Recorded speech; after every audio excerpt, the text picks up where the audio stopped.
nous allons donc créer notre base de données base simple et sa table utilisateur dans PHP-MyAdmin. Alors pour accéder à PHP-MyAdmin, nous allons passer par notre serveur local.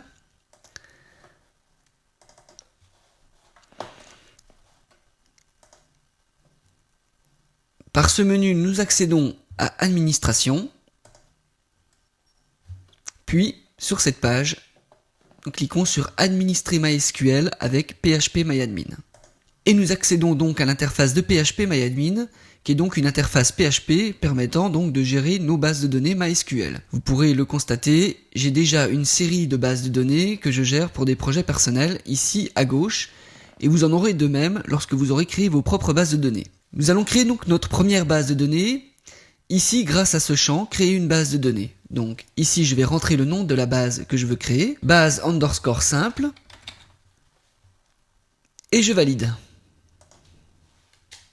Ma base de données a été créée. Vous pouvez constater ici, ma base de données apparaît dans mon menu de gauche. Et je vais créer ma première table, créer une nouvelle table. Je rentre donc utilisateur. Je vais préciser ici le nombre de colonnes, c'est-à-dire le nombre d'attributs. Nous en avons 4. Je fais exécuter. À ce moment-là, PHP-MyAdmin va me demander de renseigner chacune des colonnes. Alors, ma première colonne est email. Son type, nous l'avons vu, est une chaîne de caractères ayant maximum 100 caractères. Donc je vais choisir parmi la liste ici, varchar, qui correspond à une chaîne de caractères. Sa taille maximale sera donc 100. Et je vais lui préciser ici en index que cet attribut est unique. Puis ma deuxième colonne, mon deuxième attribut, prénom, également une chaîne de caractères, maximum 30 caractères. Je sauvegarde.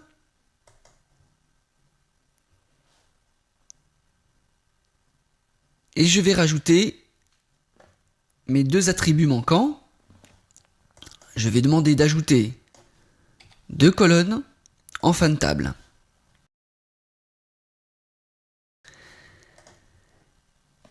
Il me reste donc mon attribut nom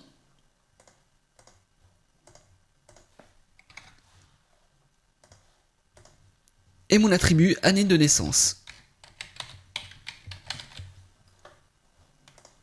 Cet attribut est un entier, int, de valeur 4 entiers. Je sauvegarde. Voici donc ma table utilisateur. Vous voyez que maintenant, sur la gauche, ma base de données base simple me précise que j'ai une table. Je vois cette table ici, utilisateur. En cliquant dessus, j'accède donc à sa structure, c'est-à-dire les informations sur les attributs de cette table. Et je vais maintenant insérer mes premiers enregistrements dans cette table utilisateur. Je clique sur l'onglet Insérer. Et je n'ai plus qu'à renseigner simplement les différents attributs pour chaque enregistrement.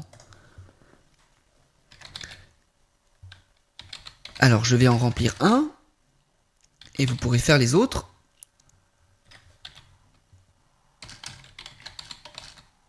Alors je vais renseigner un email.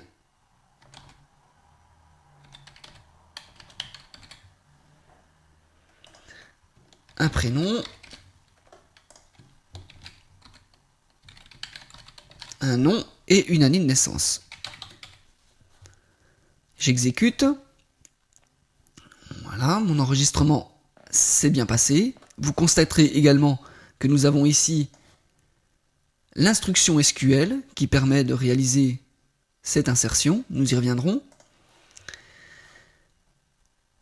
Si je fais afficher ma table utilisateur, pour le moment, je vois mon enregistrement qui s'affiche ici dans ce tableau. Quand vous en aurez plusieurs, ils s'afficheront les uns en dessous des autres. Vous pouvez, si vous le souhaitez, à tout moment modifier ou supprimer des enregistrements grâce à ces boutons-ci. Si je clique sur ce crayon modifier, j'accède aux informations de mon enregistrement et je peux ici, si je le souhaite, modifier les différentes valeurs de ces attributs.